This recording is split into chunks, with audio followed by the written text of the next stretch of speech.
What will you do when no one is watching? What will you do when no one is listening?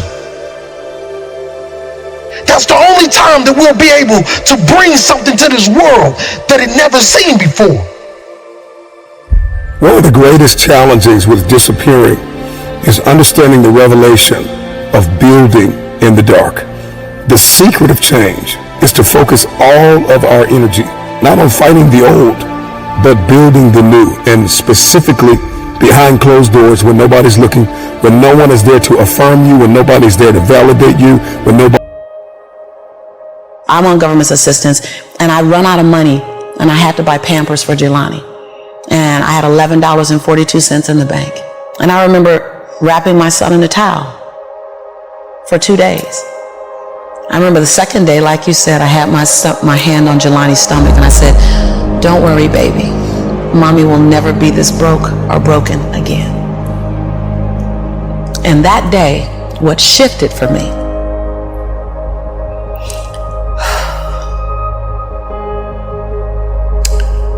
was I was willing, and I don't know if this is going to sound crazy, I was willing to completely die to any form of me that I had been, so that I can birth the woman that I was becoming. The reason why a lot of people won't become who they want is because they're too attached to who they've been. And you hear it all the time when people say, "I've always been this way." Okay, well, if that's working for you, keep doing that. I knew it wasn't working for me any longer. I had hit my version of rock bottom. So I was willing to let go of everything and everybody. See, another reason why people won't get there is because the doorway is for you to fit through. You're trying to carry everybody else through because you're trying to be Rescue 911. And you got to rescue you first. I am much more valuable to my family and to my community because I was willing to let them go through the door myself, teach myself, learn myself, condition myself, and then come back and get them. I'm much more valuable to them now. But I had to go through a window time of 10 years of judgment. You leaving us, hanging out with white people all the time. You going to these crazy countries. We don't know what you... I had to be willing to allow my conviction to make me inconvenienced. See, we want to grow, but we want to stay liked by everybody. I was willing to be my own rescue at the risk of your approval. But most of us aren't like that. Facebook is an example. We want to be liked. Well, I woke up and I like myself today, so your like is extra. My job is to like me first. I was willing to say every day, "Lisa, you like you? Lisa, are you proud of you? Lisa, are you playing full out?" Every day before I checked in with anybody else. I was willing to inconvenience my entire life. My entire life. I was willing to disrupt my entire life to buy without ever jumping. And I'm just here to tell you, jump. Because only 3 things can happen. You're either going to jump and fly, or you're going to jump and fall on something soft, or you're going to fall down hard. Either way, you're going to get back up. You already know you got what it takes to get back up. Your greatest fear is not that you will fall. Your greatest fear is that you will live a full life and never fly. That you never leaped. You're not afraid of dying. You're afraid of dying before the world sees who you really are. Before they really get your fingerprint. Before they really feel your breath. Before they really get your contribution. Before they really feel you. That's what you don't want to happen. You don't want to leave this place without us knowing you were here. All I'm doing is giving my dream a chance. And I'm not extraordinary. You don't get off the hook. You don't get to be let off the hook. I'm an ordinary woman who chooses every day to make one more extraordinary decision.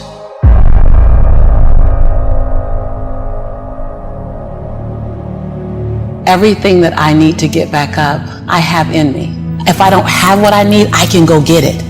Once I figured that out, the world was my playground. The question was just, where do I go get it? I don't know about that. Where do I go get it? Right. And I don't come from a learning background where I was a great student. I wasn't, my highest grade in school was a C+. And when I got a C+, I did the happy dance. And And so I didn't have a background where studying was natural for me. But when I realized that if I go study something and I learn it, I own it, it's mine now, man, it was crazy, because all through school I struggled. The last time I took an English class, my English teacher told me I was the weakest writer she ever met in her entire life.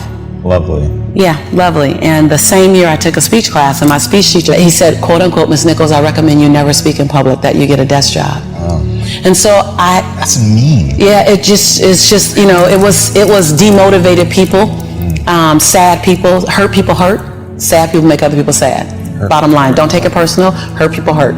See, most people want the convenience of transformation without the inconvenience required for transformation. So my grandmother says, and I love to repeat this, your conviction, what you're passionate about, your conviction and your convenience don't live on the same block. They ain't even in the same zip code. So if you want to have a conviction for something, you have to sign up to be inconvenienced. We're trying to find convictions and passion and breakthrough on the inside of our box. Well, when you realize that the box doesn't even exist, like someone made up, oh, you're playing outside the box, so we all bought into, there's a box. Well, I don't even own a box. I don't even want to get in your box. Like, you better come out here, because I ain't getting in there. And so when you start thinking like that, Tom, all of a sudden, everything is possible. So I disrupt people when I say, you want to make me extraordinary, because it lets you off the hook. What if the God that we call God, the divine, whatever your faith is, what if there's no partial? It's not going to give me a hookup and not give you one. Not going to give me an opportunity and not give you one. I'm just going to go after it. If I die, I'm going to die on the treadmill, like Will Smith said. I'm going to be on the treadmill running. You know, I'm just not going to stop, because I believe all things are available to us. I'm just willing to go after them. Are you willing? And then that is so disruptive, because then you got to make a decision. Because it's easier to live inside the parameters of, well, as a black woman, well, as born and raised in South Central, well, I'm dyslexic. I wrote 7 books. I'm dyslexic. So just knowing, like, I'm not perfect. What I do really well is I manage my imperfection well.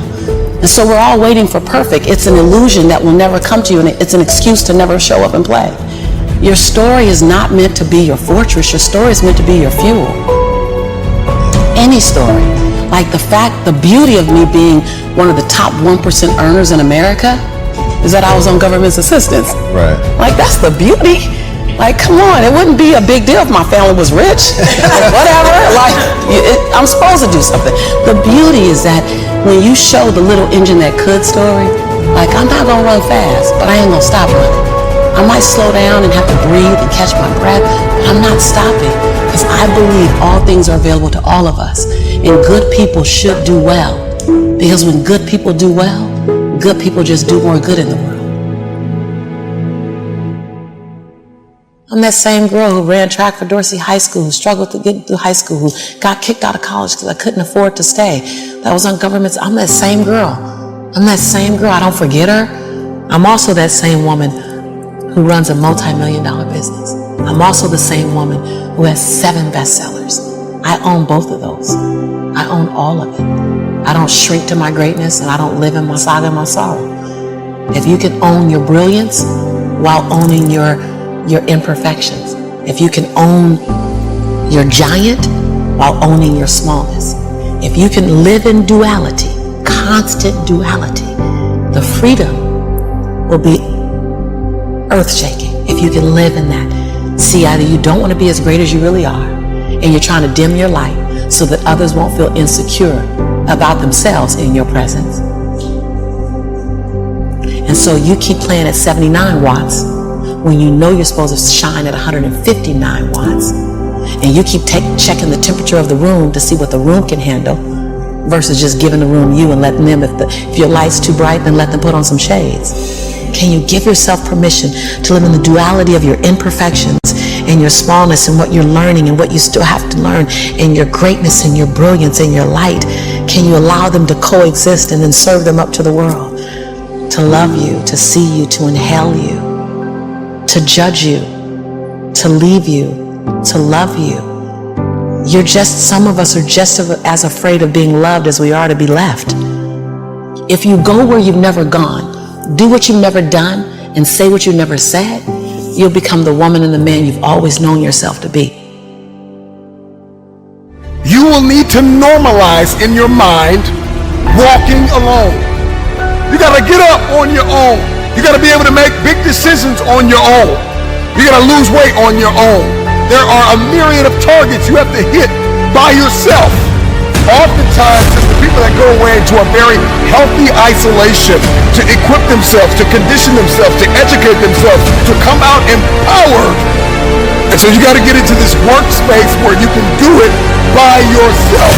It doesn't matter if it's the office. It doesn't matter if it's the gym. It doesn't matter if it's the court.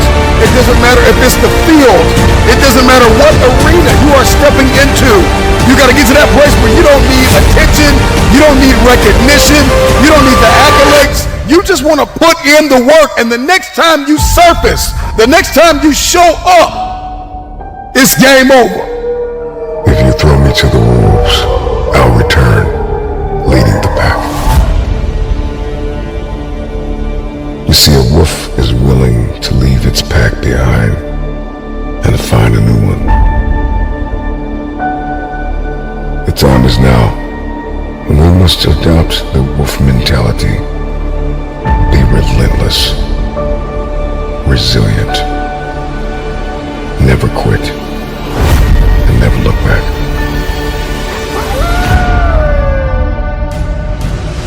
I know what it feels like to be fractured and falling into pieces.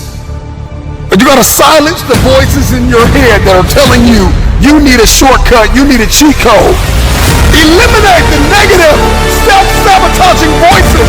Find the mirror and tell yourself, I got this today. I got this today. I'm gonna make it. I'm going to create it. I'm going to build it. All I have is all I need. Resources may come and go. People may come and go. But I've got a vision, and I've got the provision, and I've got the determination and the discipline to hit my aims and to punch through my targets. Can you do this thing without attention? Can you do this thing without public affirmation? Can you do this thing without people telling you that you are everything today? Without people applauding you and saying you're great, you're awesome, oh, you're amazing. Can you do this thing alone? Can you be your own cheerleader for a moment? Can you be your own hype man for a moment? Can you tell you I'm good enough? I got this. That all I have is all I need. I believe in friendships and partnerships and collaboration and counsel and advice. But there are some things in life you are going to have to do alone. There are some arenas you're going to have to show up in, and nobody is coming. Nobody's coming to save you. Nobody's coming to help you. Nobody's coming to show you a shortcut. You got to figure this out on your own. Or if you want to push, just push a little harder. Everybody wants to grow a little bit taller, so we got to push a little bit harder. Life is lived on levels, and I can't bring my spotter with me. The spotter cannot walk with you all of your life. At some point, you got to say, I got this. I got this. Push! Look yourself in the mirror and tell yourself, I got this. I got this. If I have to do it alone, I will. Because to fulfill this vision, to fulfill my destiny, ultimately, I am depending on the God that put the dream in my heart and myself. With tears in your eyes, with broken hands and a heavy heart, if nobody is there, and you are in a room by yourself, start alone, but get started. Help is coming, but everything rises and falls on you. Oftentimes, the people that you wanted in your life will reject you, and that rejection is protection. It is a blessing because it's the same people that rejected you that will need you and that will rely on you. Come on, how many people have you tried to help and you were bleeding, battered, and broken? How many times have you called for help and the help was toxic? Come on, how many times have you asked for advice and the advice brought more adversity? Take responsibility for yourself. Take control of your life. I need you to understand your worth and stop playing the blame game, because 9 times out of 10, the people that hurt you, you brought them into your life. And so you got to reflect over the past. You have to acknowledge the present. And you have to cast vision for your future. And take accountability. And kill the self-condemnation. Stop tearing yourself down on the inside. Stop saying one thing, thinking another, and acting in a whole nother way. How you think is how you talk, and how you talk must be how you behave. Because your thoughts will determine your behavior, and your behavior determines your future. And so everything's got to line up. And so you need an alignment, an internal alignment. I can't align you. You got to make a decision to align yourself. You can hear a speech and make a decision, but every day you have to make that decision. That decision has to evolve into discipline. And discipline turns into mastery. And mastery builds momentum. You're not going to always get it right, but you better keep going. When you start alone, you possess a power that few can handle.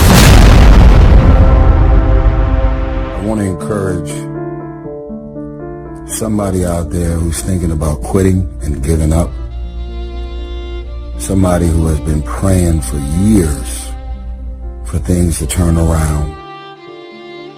You're thinking about quitting, you're thinking about giving up. Don't give up. There are some times in life where you fall down and you feel like you don't have the strength to get back up. So it's like one step at a time.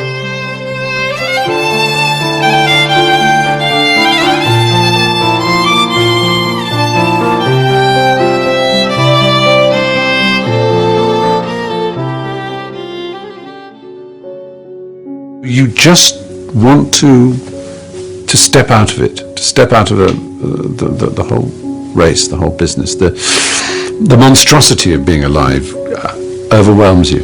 We cannot deny the forces that once we attain a certain level of pleasure, then we're going to get used to it. But if it gets, redirected or it doesn't happen the way we want, well, that's when the suffering comes. You take steps in this direction, you take steps in that direction, sort of get lost along the way, and sometimes you fall down. But if I fail, I try again, and again, and again. For as long as I try, there's always that chance of getting up. And it's not the end until you've given up. And just the fact that you're here should persuade you that you have another chance to get back up. There's still hope. Where is there happiness? Well, happiness is found within the heart, or found within the whole world, everything and nothing. It's not in one particular thing, but it's in everything. I know how it feels to have a broken heart, and I know how it feels to be alone. But I just want you to know that it's not the end. You're thinking about quitting, you're thinking about giving up. Don't give up. Don't give up. Stay in it. Stay focused.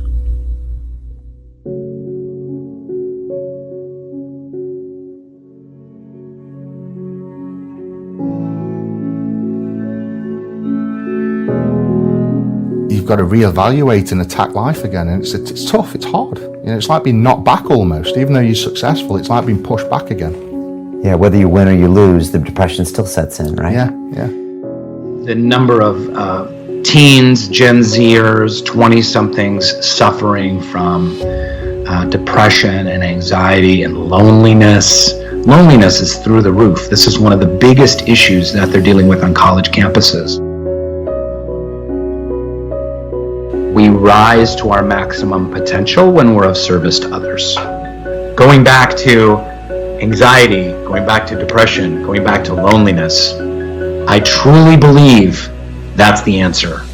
That's the way out of any kind of mental illness. It's like, I want to make myself a better person. I want to make the world a better place. And everything that I'm doing, I've got these two chariots, and I'm going down this road, or I'm going down this road, or I'm going down both together.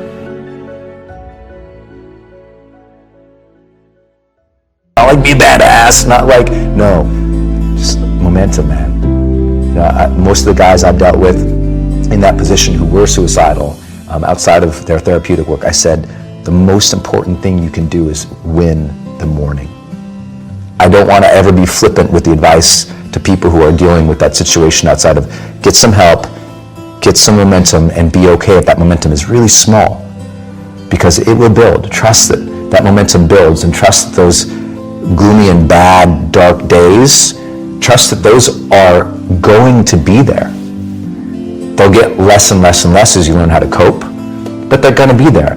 And so when they're there, it's when outside of teaching people to bring the joy in my life, I teach people to honor the struggle. Honor the difficulty. When we honor the struggle instead of hate the struggle, we can really achieve extraordinary things because our mindset's in the right place. As soon as you honor struggle, you accept that, oh, of course, there should be struggle here. I should honor this process. When you go to the gym to work out, you honor that this is going to be hard, and honor that process of getting better. And the more that you bring honor to it, the more your psyche builds with strength, and you get a little bit of that esteem back because you see yourself engaging something versus avoiding it and running away. You see yourself connecting with something and giving it reverence. Like I have reverence for the difficulties of life. They may be better. So I don't want a friction-free life. I'm not interested in it.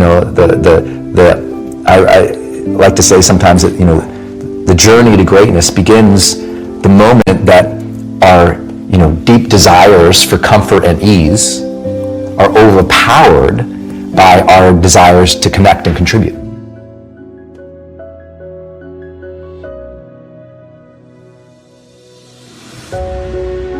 Because I look at veterans in the past. It was, I think in World War II it was called shell shock. It was all these different things, but it was not acknowledged in the way that it is now. But I think it needs to be talked about more. I think the more things are talked about, the more comfortable we are, and the more we can understand them. When I woke up one morning and saw that in a tweet that Prince Harry came out talking about his depression, it made me really happy. Because I've been places and someone has said, well, you lost an arm and a leg, so you had a right to be depressed, and I stopped them. I was like, depression is real. You don't have to go through something traumatic. Some are caused by, something traumatic. Some can be a chemical imbalance in the brain. And I feel like if you had heart problems and saw a cardiologist, well, everyone would be concerned about you, would know you're doing better, and it would be open and honest with the crew, anybody you work with. Not weird. But the most complicated organ in your body, if you have a problem with it, suddenly we don't want to talk about that? No, and you can get over it. And that's what people need to realize. You can be cured. You can get past it. That's what we need to realize. The reason I did it is because when I was in my depression, I thought I was alone. I didn't open up to anybody. So I thought someone's going to read this and it's going to help them. So as nervous as I was about the book, I kept thinking that one person is going to read it. Well, now it's open up this dialogue, and I'll go and I'll speak and we'll do Q&A, and people want to talk about it. I gave a speech in Florida, and it was an older crowd. It was just, like I was going to say, they were old. And I speak what's on my heart. And I gave my speech, and as I was closing, I kind of mentioned some depression. Because I was coming out of the winter months, and it hit me again this past winter, and I went and saw the doctor, and so it was on my mind, and it came up. And as I was saying, I thought, this generation of people probably aren't connecting to what I'm saying. When I walked off the stage, and they lined up, the amount of people that thanked me for talking about mental health. And here I was, I thought they didn't want to hear. I thought I was stepping out of line. No, it needs to be talked about because it's not just this generation. It's people are realizing more and more that it's an issue. Right. And the more we talk about it, the easier it is for people to be honest with themselves and get the help they need. Someone did not wake up this morning, but you did. And if you can hear this message and you can see my face, then guess what? We are both in the right place. Ladies and gentlemen, I want you to understand something. Reason and purpose. There is a reason for you as well. There is a purpose for you. And it may not always go the way you want, but at the end of the day, you have to understand that there's a reason for you. And there's a reason why things happen. Once those things have been figured out, now you're going to move on to purpose. Purpose has already been written. It has a bottom line to it.